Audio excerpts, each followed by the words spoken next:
Boa noite a todos os leitores, alunos de letras, de estudos literários, de outros cursos que estão aqui reunidos conosco nessa segunda noite de atividades, né? De mais um evento digno de elogios aí do Grupo Fixa, da Universidade Federal do Maranhão. Gostaria de agradecer aqui o convite particular do Caleb Coelho Barreto, que está aqui conosco, que muito gentilmente me contatou por e-mail, falando sobre o meu livro com o Bruno Matangrano, o Fantástico Brasileiro, também o Partenon Místico, que é a minha liga extraordinária com heróis da nossa literatura brasileira clássica, atualmente publicado pela Dark Side. E me trouxe esse convite, que muito me honra, né, para que a gente tivesse uma tardinha de conversa, de reflexão conjunta, né, a respeito de onde nós nos encontramos nos estudos do insólito e do fantástico brasileiro em julho de 2025, né, que é quando nós estamos aqui debatendo, né, nessa noitinha de sexta-feira, aqui no sul do Brasil, uma noitinha muito fria, como as últimas semanas, né, mas ao mesmo tempo uma noite muito calorosa, né, de muito carinho, entre colegas, tá? As minhas atividades, eu sempre reforço isso, elas sempre são atividades que eu penso enquanto laboratório de pesquisa, são profissionais, né, trocando ideias, conversando, aprendendo mutuamente. Eu não tenho dúvidas, né, que eu vou sair daqui essa noite sabendo um pouco mais, né, a respeito do que vocês fazem aí no grupo, dos trabalhos de vocês, né, a partir do nosso debate no final dessa atividade. A partir do que eu havia conversado com o Caleb, eu preparei uma fala de aproximadamente 70 minutos, né, algo como 1 hora e alguns minutos, vamos ver como que nós organizamos o tempo aqui, para que depois a gente tenha aí um belo debate, né, em que vocês podem fazer perguntas, enfim, né, vir ao encontro das colocações que eu vou fazer aqui na minha fala, mas também para que a gente possa, né, trocar algumas experiências e depois mantermos contato, né, finalizada essa noite. Eu vou pedir a permissão aqui dos colegas para compartilhar minha tela.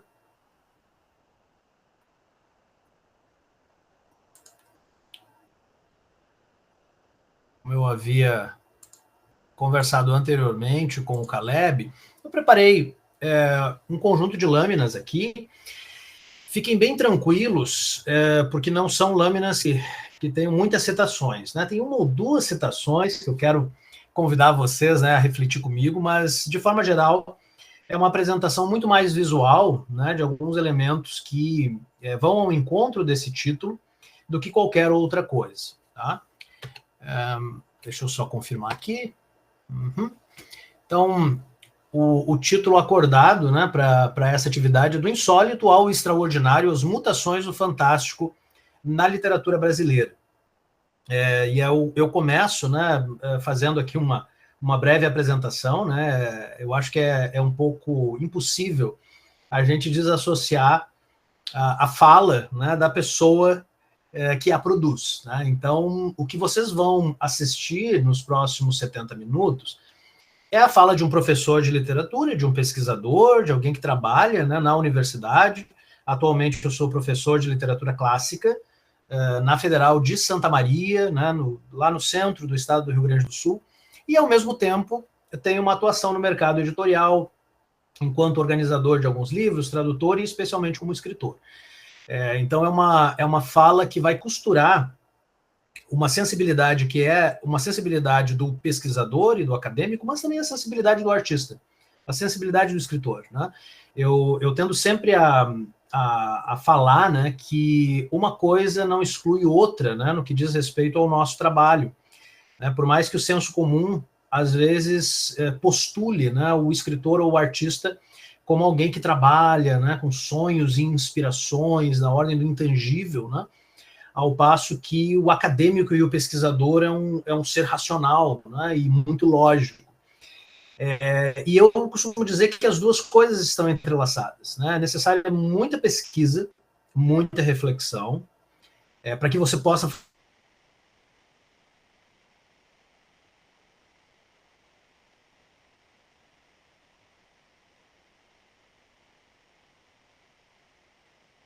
fazer uma boa obra de ficção, uma obra que seja gigante, que seja atraente aos leitores, e ao mesmo tempo necessária muita criatividade, porque você formula isso, a associação estratégica e imaginativa daquilo que a gente faz enquanto pesquisadores e ainda mais como professores, né? Aqueles que já tiveram aí a oportunidade de estarem em sala de aula sabem que o professor está sempre usando a criatividade para produzir estratégias e discursos, né, que criem pontes de comunicação com os seus alunos. E aquilo que nós vamos ver aqui nos próximos 70 minutos é a união dessas duas coisas, a importância da pesquisa, né, para um determinado trabalho criativo e especialmente a forma como nós criamos, enquanto projeto de pesquisa, estratégias inventivas, um tanto ousadas, né, para um mercado e para um meio, né, muito tradicional, que por vezes é o meio universitário, para que a gente possa estabelecer esses pontos, né, de diálogo e de conexão. Para organizar a minha fala, eu separei aqui 4 pontos. Uma breve introdução, né, um tanto pessoal, mas também um pouco questionadora, com respeito à nossa compreensão da literatura fantástica no Brasil. Depois, uma explanação muito breve, né, a respeito do trabalho do professor Flávio Garcia, enquanto, né, o conceito de insólito. Muitos de vocês já familiarizados, né, mas nunca é demais nós relembrarmos esse importante conceito. Ele é definidor do livro Fantástico Brasileiro, né, cujo subtítulo é Um Insólito Literário, do romantismo ao fantasismo. Depois, falaremos desse projeto em específico, né, de que modo ele vai ao encontro de uma palavra que para mim é muito preciosa, enquanto professor e enquanto pesquisador, que é a palavra historiografia. Eu vou defender aqui ardorosamente, né, o trabalho historiográfico enquanto um trabalho fundamental para que a gente comece a organizar um conhecimento sobre qualquer área. E o Fantástico Brasileiro é um exemplo de um trabalho historiográfico. A partir desse recorte historiográfico, um trabalho de identificação de gêneros literários ou de modos narrativos, né, que é justamente aquilo que organiza, né, todos os capítulos do livro Fantástico Brasileiro, e que vai dar conta do título, né, da nossa atividade da noite. E, por fim, pensando num convite que eu faço a todos vocês, aos professores presentes, aos estudantes presentes, né, quais são as perspectivas futuras do Fantástico Brasileiro a partir do que nós já estamos fazendo aqui na Universidade Federal de Santa Maria. Então, algumas ideias, né, que podem aí inspirá-los a produzir diversos estudos ou pesquisas, né, no que diz respeito ao Fantástico Brasileiro. Eu começo aqui na introdução fazendo uma pergunta muito pessoal, né, e aqui eu convido vocês a revisarem aí as suas próprias experiências, as suas próprias lembranças, né, enquanto uma pergunta, né, que tem a seguinte formulação: quando inicia o Fantástico Brasileiro? Né, se nós tivéssemos uma data, né, ou uma obra específica, qual é a data que nós daríamos a essa literatura fantástica? Especialmente porque, para muitos leitores e muitos acadêmicos, a literatura fantástica brasileira é uma coisa ultra contemporânea. Né? Então, nós estamos aí falando de diversos autores, né, que produzem as suas obras na contemporaneidade e que estão associados a essa visão de fantástico, né? Nós podemos citar, por exemplo, Rafael Dracon, Carolina Munhoz, Eduardo Spohr, Afonso Solano, Carol Chiovato, mais recentemente, Felipe Castilho, Bárbara Moraes, entre vários outros, né, autores e autoras que têm produzido literatura fantástica hoje no nosso país. Porém, para muitos dos nossos leitores, especialmente pessoas um pouquinho mais velhas, né, que é o meu caso, né, a literatura fantástica brasileira ela começa um pouquinho antes, né, desses anos 2000. A minha primeira experiência com a literatura fantástica nacional se deu lá em 93, um pouco depois disso. O livro foi lançado em 93, que é o livro Os Noturnos, da Flávia Muniz. Mas para muitos leitores, a obra que foi definidora do surgimento desse fantástico é o lançamento de Os Sete, do André Bianco, em 1999. Eu mesmo me lembro, é uma lembrança muito pessoal aqui, né? Nós não fugimos das nossas biografias, nunca, nos idos de 99 e 2000, eu entrar numa livraria da minha cidade, Santa Maria, no Rio Grande do Sul, e encontrar no expositor principal exatamente essa edição, né, de Os Sete, de André Bianco, E na época eu visitava constantemente essa livraria para saber se o novo livro de Anne Rice, né, havia sido traduzido para o Brasil. Era um dos meus pontos de parada, assim, 2 vezes por ano eu passava lá para ver se havia algum novo lançamento. E quando eu peguei o 7 na mão, eu pensei, bom, isso certamente é uma obra estrangeira, né, embora eu tenha estranhado um pouco o nome. E quando eu olho a quarta capa e a orelha, eu me dou conta que é uma obra sobre vampiros ambientada no Brasil. De saída, eu lembrei de Os Noturnos, né, da Flávia Muniz, que foi um livro definidor da minha formação como leitor, ainda no ensino médio, e que é um livro delicioso, incentivo aqui aos presentes a descobrirem, né, esse livro da Flávia Muniz, que é uma autora muito interessante, que tem todo um percurso aí pela literatura juvenil e infantil no nosso país. Mas Os Noturnos, como vocês podem perceber pela capa, é uma história de vampiros, né, e é uma história que se passa em São Paulo, quando um protagonista adolescente descobre que a irmã, né, está namorando o líder de uma gangue de motoqueiros, né, sendo que ele suspeita, né, que essa gangue de motoqueiros, esse grupo de motoqueiros são imortais, né, bebedores de sangue. Só que, para outros leitores, esse Fantástico Nacional começa ainda antes, né, com uma série que formou leitores e leitoras na década de 80, que é a série Vagalume, né? E aqui eu destaco uma obra de 90, que é A Na Mira do Vampiro, do Lopes dos Santos, né? Então trago aqui 3 obras, né, de literatura brasileira e de literatura brasileira de cunho fantástico, né? Que dialogam com terror, com aventura, com mistério. Né? Só que, para outros leitores, o fantástico brasileiro ele começa ainda antes. Né? Ele não é um fenômeno contemporâneo e também não é um fenômeno dos anos 90, como esses 3 livros que eu trago exemplificam. Para muitos dos nossos leitores, há um elemento fantástico, óbvio, né, numa obra hoje considerada clássica, canônica, né, do nosso Érico Veríssimo, autor aqui do Sul, chamado Incidente em Antares, né, que é uma grande crítica, né, ao período da ditadura militar no Brasil, publicado em 1970, e que é uma obra que traz 7 defuntos de volta à vida, né, para protestar o descuido com seus corpos, né, uma vez que na cidade de Antares, né, algo que alguns críticos e leitores do Érico Veríssimo associam a São Borja, né, estão em greve, deixando, né, esses 7 corpos ali em condições, né, de abandono. E aí nós temos esses mortos voltando à vida, né, para que possam protestar uma série de segredos e revelações a respeito dos vivos. Ora, na literatura brasileira, mortos que voltam à vida ou autores defuntos, né, remetem a uma tradição muito anterior, né, que é o nosso Memórias Póstumas de Brás Cubas.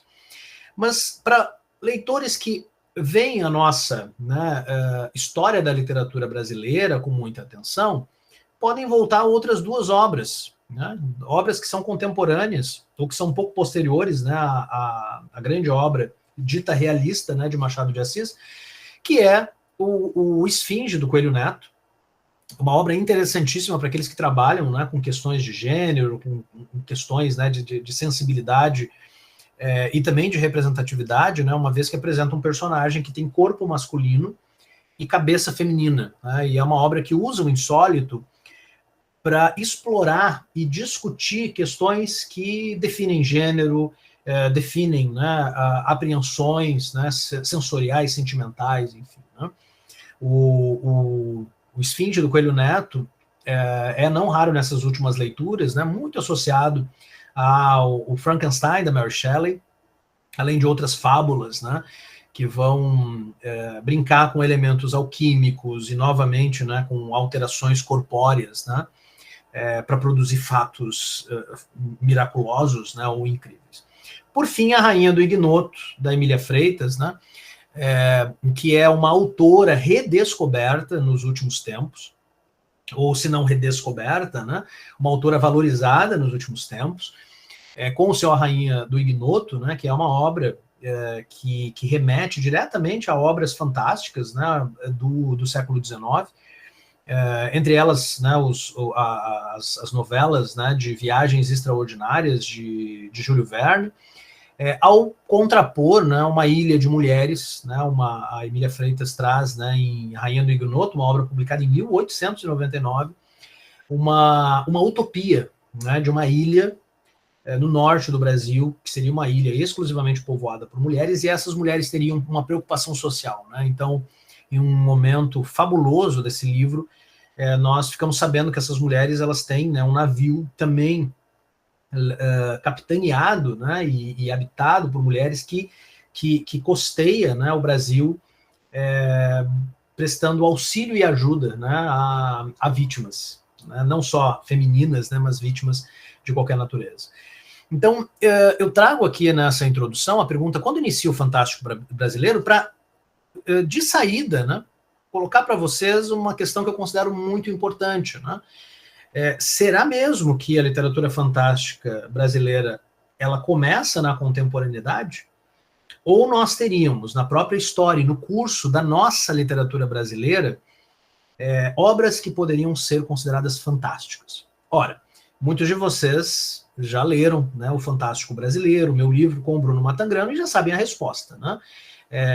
E a resposta é: a nossa hipótese de trabalho nesse livro e nesse projeto é que a literatura fantástica no Brasil nasce com a nossa literatura, né? Por isso, do romantismo, aquilo que nós chamamos de fantasismo, né, que seria um novo momento, né, de produção literária associada ao fantástico, aí sim, né, no nosso presente. Só que, para fazer esse percurso, né, de olhar para o passado e olhar para a historiografia literária do nosso país, nós precisávamos de algo que é muito importante na pesquisa acadêmica, né, e que é aquele conselho, né, que os orientadores e orientadoras dão logo no início do trabalho, que é o recorte teórico, ou, né, a fonte teórica, né, você vai trabalhar com qual autor e com qual conceito. E aí eu passo, né, ao segundo momento da minha fala, né, nessa noitinha aqui com vocês, para discutir um pouco o conceito de insólito, tá? Que é um conceito cunhado, criado, desenvolvido e defendido, né, pelo professor Flávio Garcia, da UERJ, que refere-se à presença de eventos ou situações que rompem com a lógica cotidiana dentro de uma narrativa, mas sem necessariamente se fixarem no campo do maravilhoso ou do fantástico tradicional. Para Garcia, o insólito habita uma zona de ambiguidade, onde o leitor hesita diante do que é apresentado.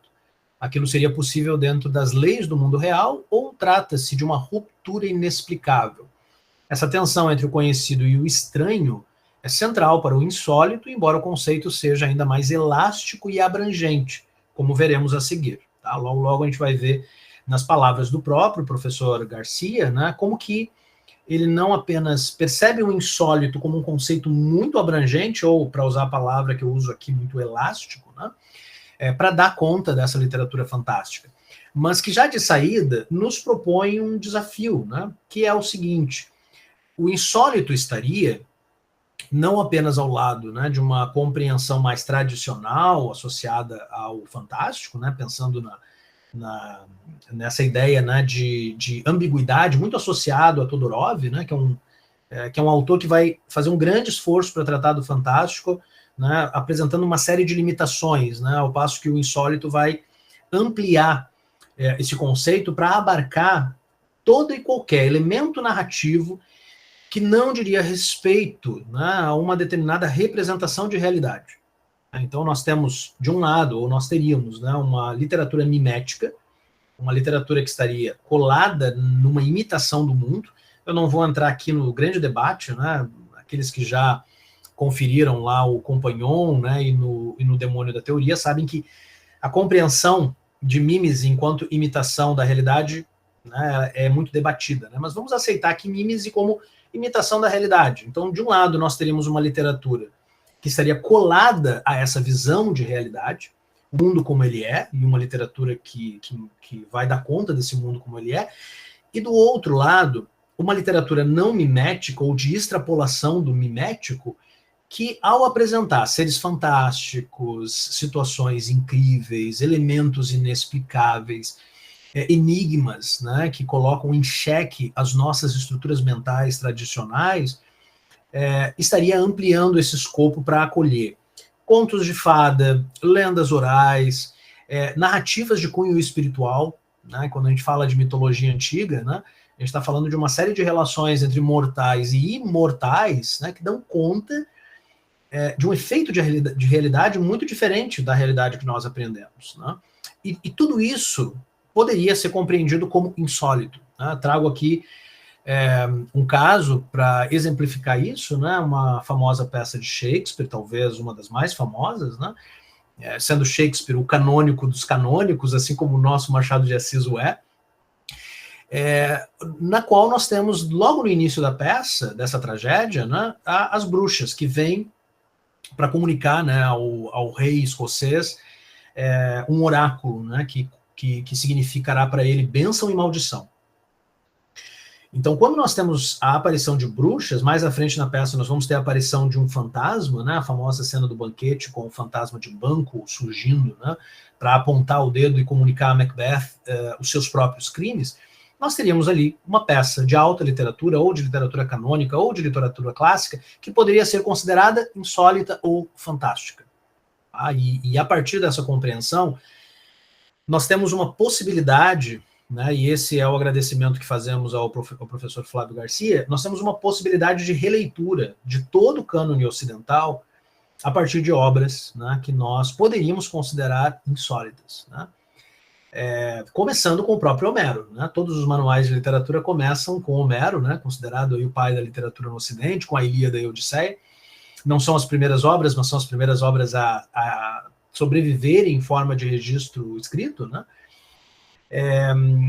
Obras nas quais nós temos uma série de elementos, né? Se a gente pensar especialmente em Odisseia, nós temos ali cíclopes, nós temos sereias, nós temos bruxas, nós temos monstros marinhos, nós temos toda uma aventura pelo Mediterrâneo e pelo Egeu que vai ao encontro, né, desses elementos que nós não rapidamente poderíamos encontrar na realidade, pelo menos até onde sabemos, né? E tudo isso nos dá fôlego para que a gente observe a literatura com outros olhos, né? Então, o que se apresenta aqui em paralelo às narrativas historiográficas tradicionais, uma outra narrativa historiográfica na qual nós poderíamos observar o insólito / fantástico, né, como todo e qualquer conjunto de histórias que nos convidam a usar a imaginação. E aqui eu trago, né, como reconhecimento ao trabalho do professor Flávio, né, uma pequena biografia.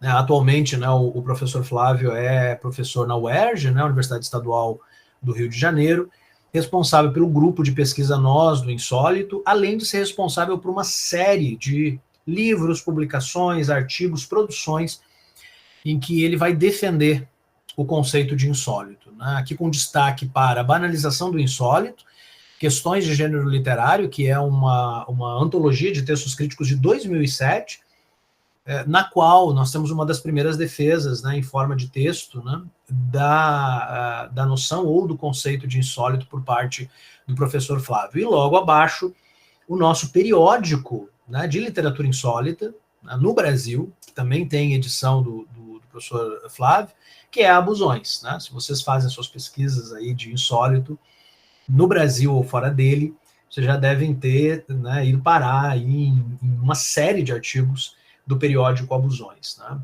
Então, nós não só vemos uma maior ênfase do estudo do fantástico na universidade brasileira, né, como nós vemos esse fantástico ganhando eventos, livros, artigos e um periódico próprio, entre outros, né, que estão surgindo. Por fim, eu destaco, e aí eu vou, né, minha única citação, né, mais pesada aqui da minha apresentação, ao Dicionário Digital do Insólito Ficcional, que é também um projeto liderado pelo professor Flávio, né, e do qual eu convido vocês, né, a fazerem aí a visita, e onde eu fui, ao preparar essa apresentação para vocês, buscar, né, no verbete insólito ficcional qual é a definição, né, que o professor Flávio nos dá. E aí eu peço aqui que vocês me acompanhem, né, na leitura dessa citação. O vocábulo insólito, formado por derivação prefixal a partir de sólito, o qual significa, em linhas gerais, usado, habitual, costumeiro, frequente, ocorre nas línguas neolatinas tanto como adjetivo quanto como substantivo, denotando negativamente, além dos sentidos opostos àqueles expressos por sua construção afirmativa: extraordinário, raro, singular, incomum, estranho, que não se espera. Na ampla seara dos estudos narrativos, o termo vem sendo bastante utilizado, ora como adjetivo, ora como substantivo, expressando os mesmos significados originários da palavra para se referir à diversidade da ficção fantástica. E a partir dessa primeira definição, né, que vai muito ao encontro, né, desse sentido, né, de algo que é surpreendente, de algo que é incomum, de algo que é estranho, de algo que é não familiar, né, ou afamiliar, ele continua, né, dando uma multiplicação, né, de gêneros ou de modos narrativos que estariam associados ao fantástico. Sob a denominação abrangente de insólito ficcional, se podem abrigar o fantástico, seja o gênero, seja especialmente o modo, o maravilhoso, clássico, medievo, moderno ou contemporâneo, o estranho, aquele de Freud, trata em seu ensaio das Hamlet, ou o que Todorov apresenta como contíguo ao fantástico, o realismo maravilhoso, bem como suas muitas variantes, admitindo-se o realismo mágico, o realismo fantástico, o realismo animista, o absurdo, independentemente de entendido como o propôs Sartre, Camus ou qualquer outro. Os contos de fada em geral, ficando-lhes de fora muito poucas narrativas. Uma grande maioria das narrativas de mistério e policial, uma boa quantidade de textos da ficção científica, as produções que se aliam nos cenários da ficção distópica ou da ficção pós-apocalíptica, além de o fantasy, né? Que vai ao encontro da definição, né, em língua inglesa, daquilo que nós, né, chamaríamos, né, de alta fantasia, ou mesmo de fantasia urbana. Né? Então, com essa definição, o que nós temos no dicionário do insólito ficcional é a percepção de que, a partir desse conceito muito abrangente, nós poderíamos voltar, né, para a nossa historiografia e rever quais seriam os gêneros, né, ou modos narrativos presentes, né, nisso que nós estamos chamando de insólito. É nesse ponto que eu faço aqui a transição para a segunda parte da minha fala, né, para tratar e para apresentar a vocês o Projeto Fantástico Brasileiro. O projeto que muitos de vocês conhecem, né, pelo livro Fantástico Brasileiro. Eu adorei aqui que no início da minha fala, né, conversando com um grupo de professores, muitos de vocês estavam aí com o seu exemplar, né, do Fantástico Brasileiro em mãos. Mas aqui eu faço um pequeno parêntese, né, para dar conta de uma forma narrativa como que esse livro veio à existência. Né? Nós temos, às vezes, a impressão que os livros eles surgem, né, de momentos epifânicos ou de pesquisas em grande profundidade ou de trabalhos muito solitários, e muitos livros surgem justamente de situações como essas. Mas eu destaco aqui um elemento que eu considero central ao Fantástico Brasileiro, que é a coletividade. Tá? E aqui eu começo também a pensar, né, com vocês e a definir com vocês o que significa essa cena do Fantástico Brasileiro no nosso país, né? Porque é uma cena que contempla uma série de autores, uma série de profissionais que estão pensando a produção do Fantástico de forma colaborativa. A origem, né, primeira desse trabalho está lá em dois textos, né, que o Bruno Anselmo Matangrano vai publicar na revista Bang, né? A Bang é uma revista portuguesa da editora Saída de Emergência.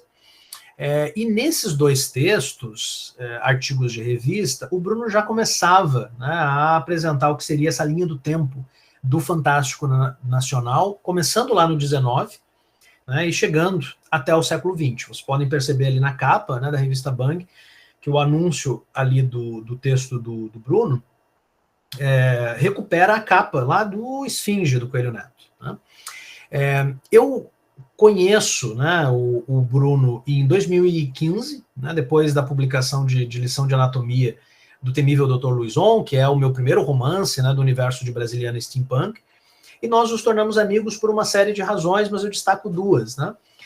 São dois entusiastas da literatura fantástica nacional e são dois acadêmicos.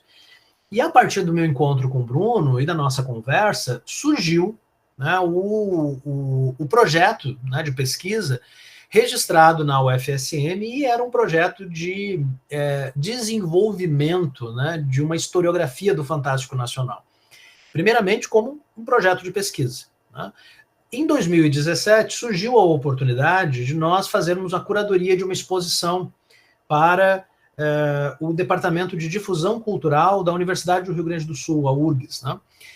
E foi aí que nós fizemos, né, a primeira exposição, vou mostrar algumas fotos para vocês na sequência, desse projeto que cada vez mais, né, se solidificava como o Fantástico Brasileiro. É no ano seguinte a essa exposição que nós temos o livro editado, né, pela Arte e Letra.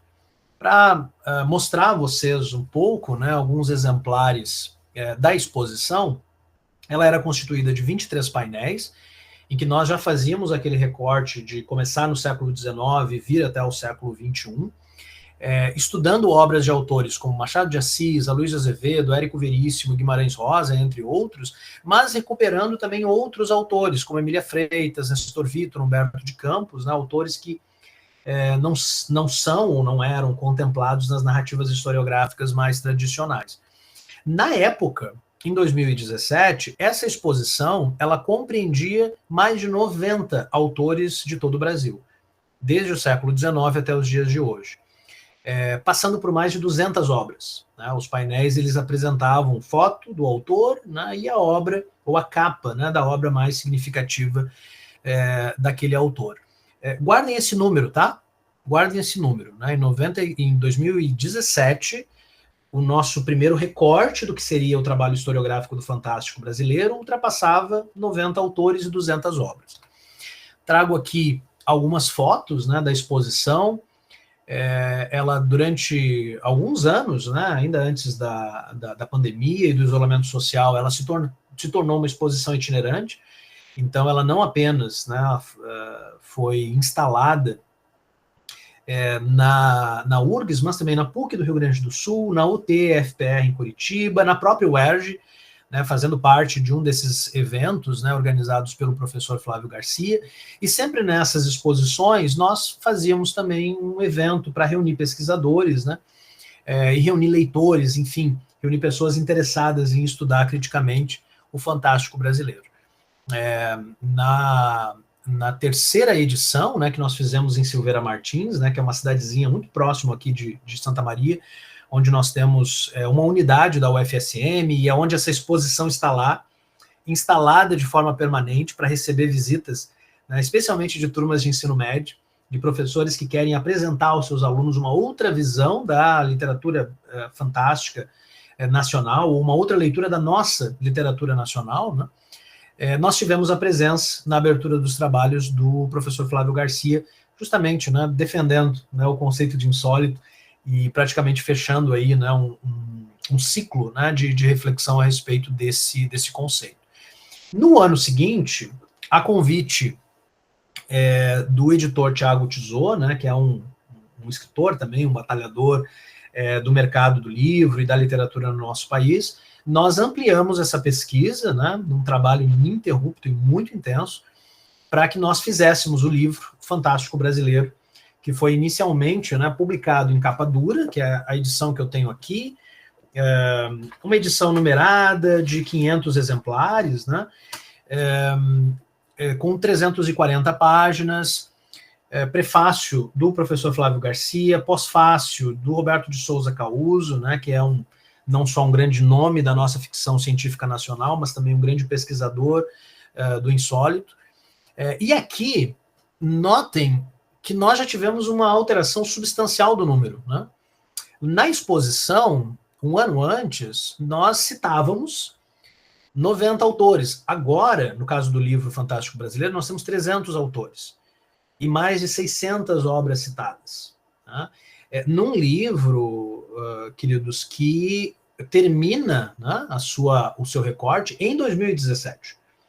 Então, de 2018 até 2025, todas as obras que foram publicadas, os autores que surgiram, novas obras que foram valorizadas, reeditadas, nada disso está incluído no livro Fantástico Brasileiro. Tá? Então, nós temos aí talvez o primeiro convite que eu teria a fazer a vocês, né? Porque eu e Bruno nunca imaginamos o projeto Fantástico Brasileiro começando e terminando com a gente. Nós imaginamos esse projeto começando com a gente, com a nossa contribuição, mas continuando com vocês, professores, pesquisadores, de outras instituições, né? Lembrando que há uma limitação geográfica nesse projeto. Que limitação geográfica é essa, né? Bruno sendo um autor de São Paulo, eu sendo um autor do Rio Grande do Sul, a limitação é geográfica, né? Nós temos aí mundos e mundos, né, de fantástico brasileiro regional para ser descoberto, estudado, valorizado. Aqui eu estou me adiantando um pouco, né, porque lá na parte final da minha fala eu vou justamente, né, apresentar uma dessas possibilidades, né, a construção de uma historiografia estado a estado, ou então região a região, tá, para que esse número de 300 autores e 600 obras possa ser mais e mais ampliado. E com respeito ao livro, eu agora avanço aqui, né, fazendo, dar uma conferida no horário aqui, tá, para ver se eu estou dentro do meu tempo. Eu avanço apresentando a vocês, né, o sumário do livro, tá? Aqueles que estão vendo as belas ilustrações aqui em cores, né, vão reconhecer que são versões em cores das ilustrações do Carl Felipe, porque o nosso Fantástico Brasileiro, ele é um livro também muito diferente nisso, né? Eu e Bruno queríamos um livro que tivesse um suporte visual, que ele pudesse convidar os seus leitores a visualizar algumas histórias, né, e muitos dos personagens fascinantes, né, da história do nosso Fantástico Brasileiro. Por isso que nós convidamos, né, o Carl Felipe, que é um ilustrador de São Paulo, acostumado, né, muito a uma identidade visual steampunk, retrofuturista, né, o Carl está muito associado ao steampunk, por isso a minha relação com ele também via Partenon Místico e os outros livros. Mas nós convidamos ele, né, para preparar 25 ilustrações, né? Aqui, terminando o sumário, a gente tem a lista das ilustrações. Então, além de tudo, o Fantástico Brasileiro ele é também um livro que você não apenas lê, estuda, né, e faz o seu fichamento correspondente, mas ele é um livro também que tem um suporte visual, né? Que vai te ajudar a visualizar e a memorizar muitas das obras, né, que nós encontramos ali, tá? O que para nós funciona muito bem, né? Na exposição permanente aqui na UFSM Silveira Martins, nós temos algumas dessas ilustrações, né, para que os visitantes da exposição possam ver, né, a arte do Carl Felipe em primeira mão, no formato original. Mas pensando nesse sumário, nós dividimos, e aqui começa o trabalho historiográfico, tá? Aqui é aquele momento em que eu valorizo essa palavra que eu anunciei lá no início da minha fala. Tá? Há uma pergunta, queridos, que vai organizar todos os nossos estudos dentro do curso de letras. E dentro de todos os cursos, na verdade. Né? E a pergunta é, por onde nós começamos? Tá? Essa é uma pergunta fulcral. Né? Quando a gente está começando um projeto de pesquisa, ou descobrindo um novo autor, ou descobrindo um novo conjunto de obras, por onde eu começo? E eu insisto muito nessa pergunta em sala de aula, porque ela nos obriga a fazer o que o livro Fantástico Brasileiro faz, que é criar uma timeline, criar uma linha do tempo, tá? Com o objetivo de organizar o nosso conhecimento histórico. É fundamental que a gente saiba, né, o que veio antes, o que veio depois, qual é a relação entre uma obra e outra, né? Se nós pensarmos em árvore genealógica, há uma árvore genealógica do Fantástico Brasileiro, e eu gostaria muito, né, de observar e visualizar essa árvore genealógica pensando raízes, tronco, galhos, frutos, né? Num sentido linear, né, em que nós começaríamos no passado e chegaríamos até o presente. De forma linear, tradicional, ou de forma retroativa, né? Eu brinco que o Fantástico Brasileiro ele poderia ser lido também de trás para frente, se você quer fazer um movimento de viagem no tempo, começando no contemporâneo, né, e indo até o passado, até o romantismo, né, que é quando a nossa literatura fantástica começa. É justamente o romantismo, né, que compõe o primeiro capítulo, depois naturalistas e realistas o segundo capítulo, o sobrenatural entre o fim de século e a Belle Époque. Esses 3 primeiros capítulos compreendem a primeira parte do livro. Tá? O livro é dividido em 3 partes, e essas 3 partes correspondem a 3 séculos, século XIX, século XX e século XXI. No caso da segunda parte, o multifacetado século XX, nós temos os modernistas mais ao sul, os modernistas mais ao norte, literatura para pequenos e jovens leitores, o horror sobrenatural, autores masculinos, homens, que desbravaram o tempo e o espaço, né, e porque mulheres também escrevem ficção científica, né, um capítulo que nos enche assim, de orgulho e fascínio, porque é um capítulo inteiro dedicado às autoras de ficção científica no século XX. Narrativas absurdas em torno do realismo maravilhoso, no capítulo 10, e o insólito na virada do milênio, né, que é quando nós fazemos justamente a passagem para os mundos insólitos do século XXI. O capítulo 12, Vampiros, entre o clássico e o pós-moderno. O capítulo 13, a nova ficção de polpa e o novo horror. O 14, do horror cult ao insólito cotidiano. Os mundos alternativos e interestelares da nova ficção científica. Futuros sombrios e a febre das distopias, né, que é um outro ramo aí de ficção científica.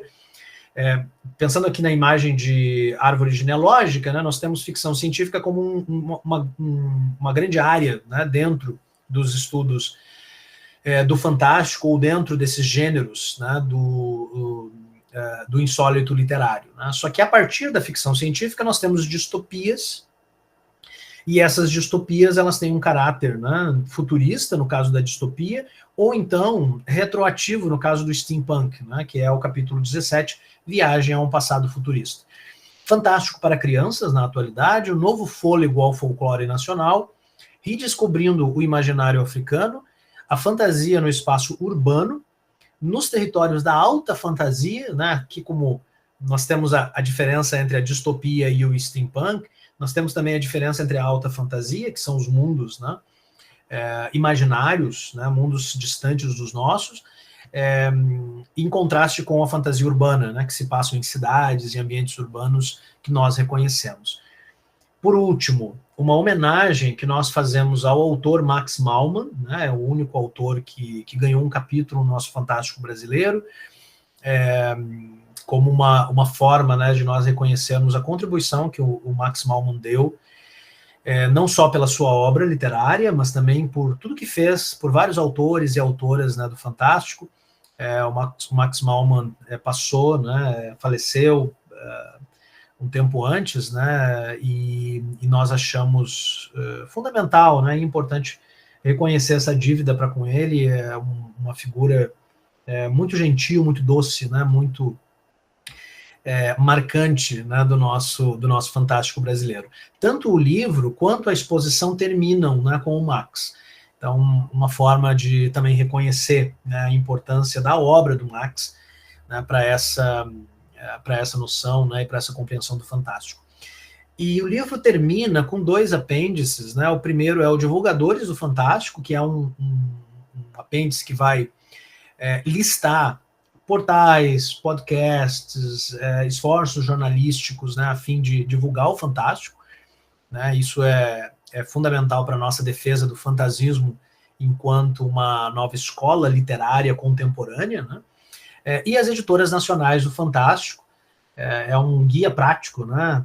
Até 2017, né? Desde então outras editoras surgiram, mas é um guia prático para saber quais são as editoras, né, que trabalham com o Fantástico no nosso país. E aqueles que desejam começar, né, a trabalhar ou a conhecer melhor o mercado editorial, o Fantástico Brasileiro também funciona como um guia para isso, né? Guia no melhor sentido, né, de por onde eu começo, tá? A organizar o meu conhecimento e a compreender esse mercado, né, que é tão vasto, né, e tão poderoso. Passando por esse passeio, né, de identificação de gêneros, notem, né, o que o livro Fantástico Brasileiro faz é ir ao encontro de determinadas pesquisas, né, inicialmente ajudando os leitores a posicionar autores e obras na corrente do tempo. Então, você que está aí descobrindo, né, um novo autor, uma nova autora e quer fazer um texto, uma pesquisa, um TCC, uma dissertação sobre isso, procurar esse autor dentro do Fantástico Brasileiro, ou essa autora, é primeiramente entender onde que ele se enquadra num contexto histórico mais amplo. Mas não só isso. É também entendê-lo ou entendê-la enquanto um autor inserido em um determinado gênero. E eu acho que essa é uma segunda contribuição muito importante da nossa pesquisa e desse livro, né, que é a lista, como vocês veem aqui, de diversas possibilidades de compreensão conceitual. né, desde o que vai para alta fantasia, para fantasia urbana, para a literatura distópica, para a literatura steampunk, o insólito cotidiano, literatura de terror, literatura que dialoga com o público infantil e com o público juvenil, literatura de autoria feminina, né, quando é necessário fazer essa distinção, né, eu não acho que essa distinção ela seja necessária sempre, né, mas foi também uma decisão nossa de, no século XX, dedicarmos um capítulo às autoras, né, não com o objetivo de tirarmos elas dessa linha historiográfica como se fosse algo à parte, mas justamente para valorizar o fato incrível, né, de nós termos mais autoras produzindo ficção científica no Brasil no século XX do que autores, né, e todas essas compreensões de gênero nos ajudam a organizar o nosso conhecimento. Tá? Eu insisto, por onde começamos, né? Organização temporal, organização biográfica, organização, né, dos gêneros que são ali estudados, e a partir disso o reconhecimento também de um grande referencial bibliográfico crítico, né? Tem vários alunos, né, que sempre me dizem, olha, eu uso muito Fantástico Brasileiro para ir buscar lá na referência bibliográfica para ver o que já foi publicado de livro, de dissertação, de artigo, né? Embora eu insista, né? O que nós encontramos aqui no Fantástico Brasileiro vai até 2017, né? E nós contamos, né, com outros pesquisadores para darem continuidade a esse trabalho. Pensando na continuidade para esse trabalho, eu me dirijo aqui, né, à última parte da minha apresentação para vocês, para então, né, conversarmos, que diz respeito aqui às perspectivas, né, futuras, tá? Nesse terceiro bloco, né, da nossa apresentação.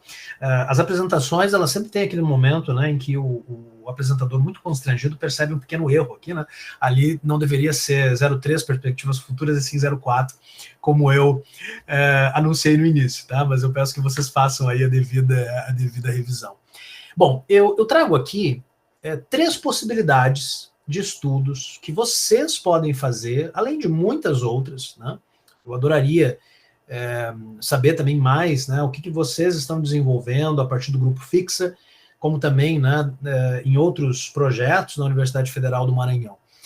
Mas eu trago aqui 3 sugestões, que não necessariamente têm a ver com o Fantástico Brasileiro, mas que eu acho que são sugestões que nos ajudam a avançar, né, no potencial dessa pesquisa e daquilo que nós podemos fazer e elaborar, né, com o Fantástico. Então, primeiramente, o mapeamento do campo literário, né? Campo literário é uma expressão cunhada, né, pelo sociólogo francês Pierre Bourdieu. Muitos de vocês já leram a obra do Bourdieu, é um pouco um autor assim obrigatório, né? Particularmente um livro chamado As Regras da Arte, que é onde o Bourdieu vai defender a sua noção de campo, né? Que é, grosso modo, né, um espaço social relativamente autônomo, onde agentes, escritores, editores, críticos, leitores, disputam legitimidade, capital simbólico e posições de prestígio. Nesse campo, as obras não têm valor intrínseco, mas sim relacional, determinado pela estrutura de poder e pelas regras internas do próprio sistema literário.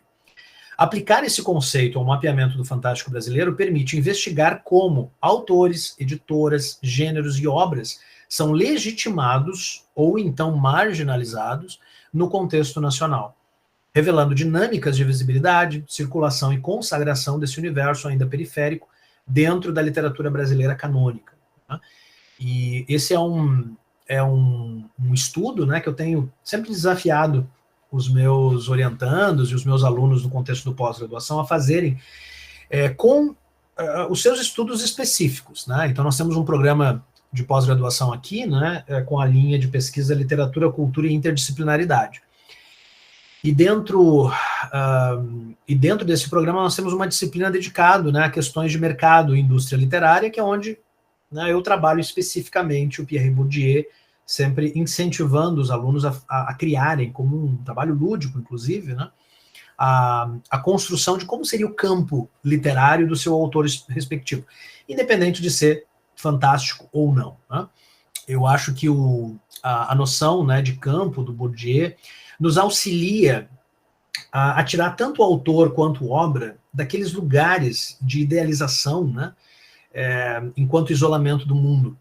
Né? O autor é aquele que está recortado da realidade, e a obra é aquilo que vem, né, ao público e é reconhecida por razões inexplicáveis. A teoria do campo do Bourdieu nos mostra o contrário, né? E o quanto esse campo relacional de agentes que pertencem a essa indústria cultural, cada um deles tem a sua contribuição.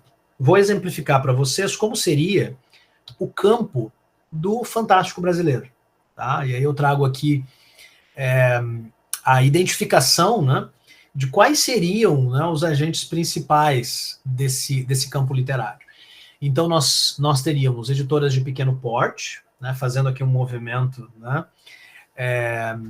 seguindo a direção, né, do relógio, editoras de pequeno porte, editores independentes, redes sociais e grandes portais de divulgação, editoras de médio e grande porte, a recepção acadêmica, né, aquilo que nós estamos fazendo nesse exato momento, né, aquilo que grupos como Fixa fazem, né, em prol da visibilidade, da divulgação do fantástico brasileiro, podcasts, né, que estão aí, né, já há vários anos defendendo, lendo, indicando autores e obras, eventos, né, e comunidades de fãs, prêmios literários, né, com destaque ali para a categoria Literatura de Entretenimento, que é uma categoria criada no Prêmio Jabuti, para justamente reconhecer a importância do fantástico dentro, né, desse campo, né, literário.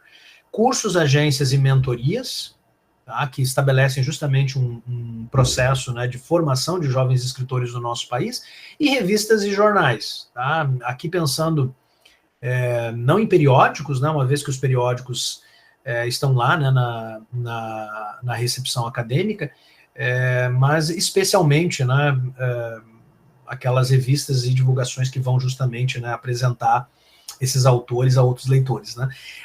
Dois detalhes, ali está o periódico Alusões em revistas e jornais, né? Notem que as setas, elas apontam nas duas direções. Né?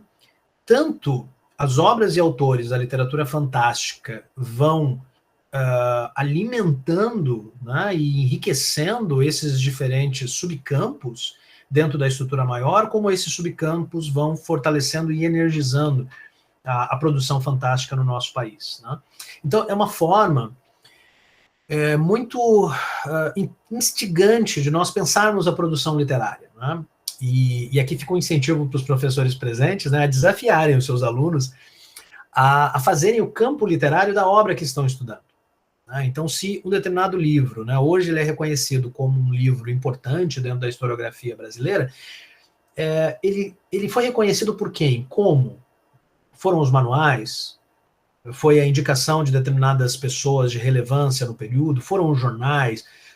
Foi o conhecimento dos leitores a partir de outras searas dos seus autores? Enfim, né, é uma forma de nós irmos ao encontro de uma pesquisa em profundidade, do efeito literário, dos fenômenos literários e da desconstrução, né, dessas nossas ilusões ou idealizações, né, do que significa a criação literária no nosso país. Uma outra perspectiva seria a construção de mundos ficcionais do fantástico brasileiro. Aqui eu trago outro autor, né, se o autor estudado ali no campo literário é o Pierre Bourdieu, aqui eu trago, né, um norte-americano chamado Mark Wolf, que tem desde 2014 dedicado praticamente toda a pesquisa dele à ideia de world building, né, que é uma expressão, criação de mundos, né, muito comum quando você fala de jogos, quando você fala de autores de alta fantasia, quando você fala de RPG, quando você fala de quadrinhos, né? É um outro recorte de leitura do literário que, a meu ver, é muito importante e cada vez mais importante na contemporaneidade. Em Building Imaginary Worlds, que é o primeiro de vários livros do Mark Wolf a respeito disso, Wolf propõe uma abordagem sistemática para o estudo da criação de mundos ficcionais, destacando sua complexidade, coesão interna e capacidade de expansão transmídia. A obra oferece ferramentas conceituais para analisar como autores constroem universos verossímeis e envolventes, explorando aspectos como geografia, linguagem, cultura e mitologia. Aplicar esse referencial ao estudo do fantástico brasileiro permite mapear as estratégias de world building utilizados por autores nacionais, identificando como eles constroem realidades alternativas que dialogam com contextos locais, mitos regionais e questões sociais específicas, contribuindo para o fortalecimento de um imaginário fantástico brasileiro próprio e original. Para exemplificar aqui, vamos usar o autor que, inclusive, é a base conceitual do Mark Wolf para esse livro. Notem o subtítulo do livro, Building Imaginary Worlds, The Theory and History of Subcreation. Subcreation. Essa expressão ela é usada, né, pelo Tolkien, né, o criador, né, do Senhor dos Anéis e do mundo da Terra-média, em um texto, né, sobre histórias de fadas, né, de histórias de fantasia. E o Tolkien lá ele sugere, né, que a subcriação seriam os mundos imaginários e fantásticos que nós criaríamos dentro desse outro mundo e dessa outra realidade, né, que seria a realidade inicialmente criada, né? E o Mark Wolf vai usar o subcreation para listar, e aqui eu faço uma pausa, né, para listar no final desse livro mais de 1.400 mundos imaginários identificados na literatura do Ocidente, né, começando com Gilgamesh, passando por Homero, passando por autores como Virgílio, passando pelos medievos, como Dante Alighieri, chegando em Shakespeare, chegando, né, até a literatura contemporânea.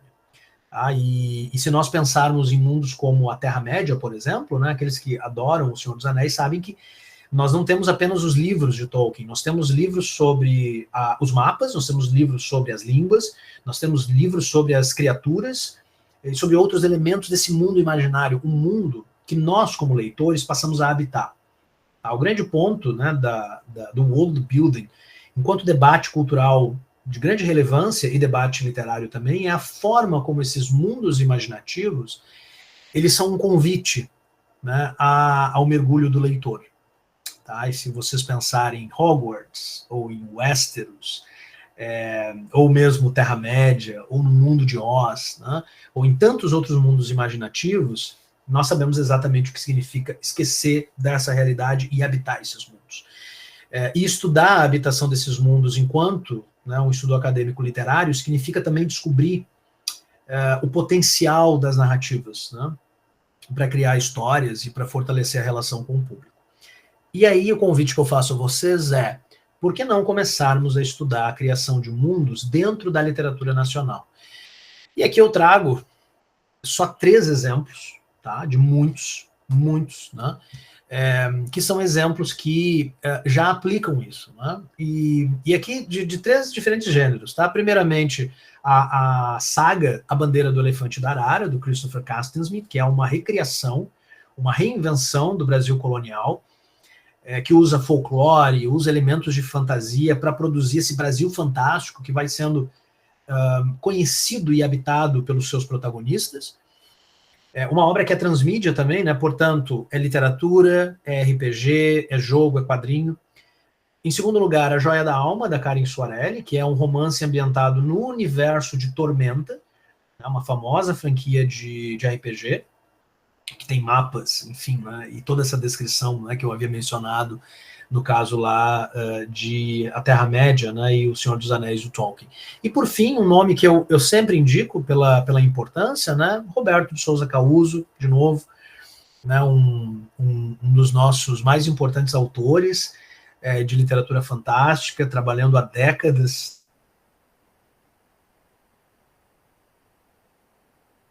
no nosso país, especialmente com ficção científica. E tem um pesquisador, e eu destaco aqui o universo Galáxias, né, que é o universo, né, de ficção científica, né, e de ficção espacial, né, criado pelo Causo, tá? Além de tantos outros mundos, né, que nós poderíamos trazer aqui como destaque.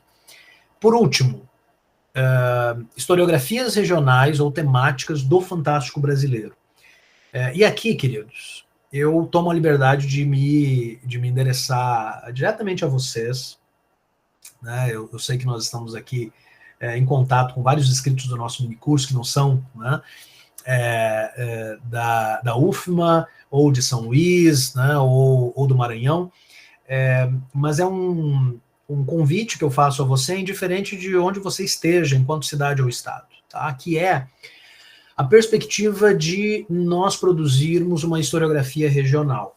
No caso de O Fantástico Brasileiro, o que eu e Bruno tentamos enquanto recorte inicial é uma historiografia nacional com a limitação de morarmos no sul do Brasil, né?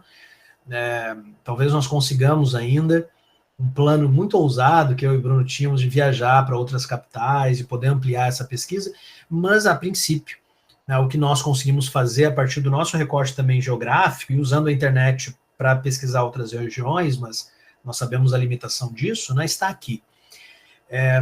Acredito que a continuidade desse trabalho pertence a vocês, tá? Como esses 3 pesquisadores, né, que eu trago aqui, com grande admiração, né? Primeiramente ali a Luíse Farias da Silveira, que desenvolveu aqui no programa de pós-graduação da UFSM a tese O Fantástico Brasileiro Mais ao Sul, em busca de uma história do insólito ficcional na literatura sul-rio-grandense.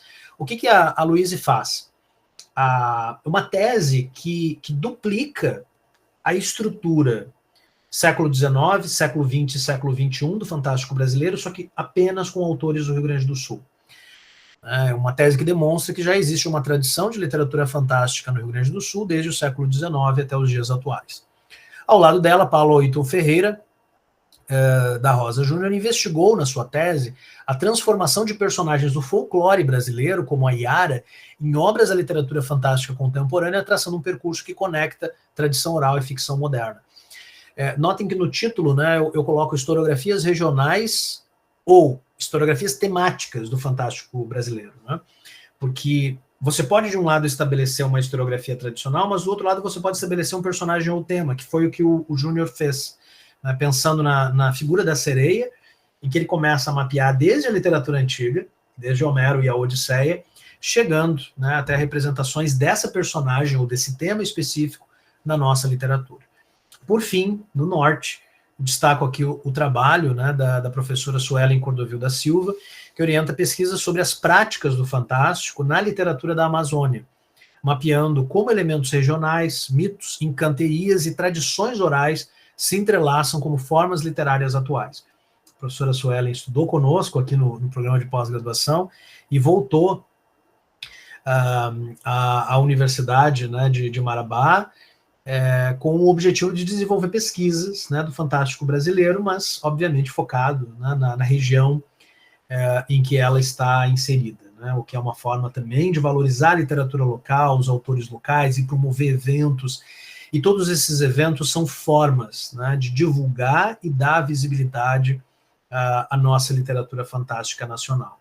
E esse é o convite que eu gostaria de trazer a vocês nessa noite.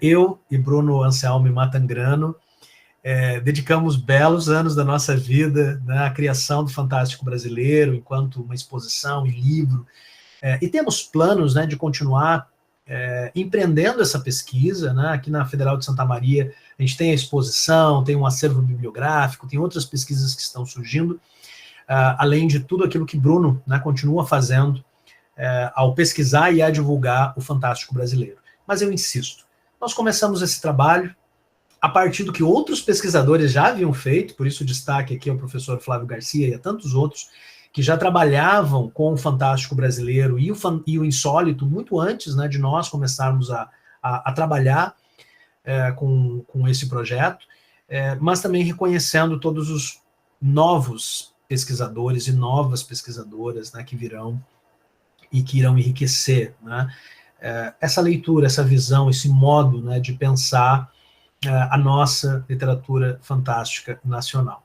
Durante anos e décadas, nós consumimos literatura estrangeira, nós vibramos com literatura estrangeira, nós nos emocionamos com mundos fantásticos estrangeiros. E não há nenhum problema nisso.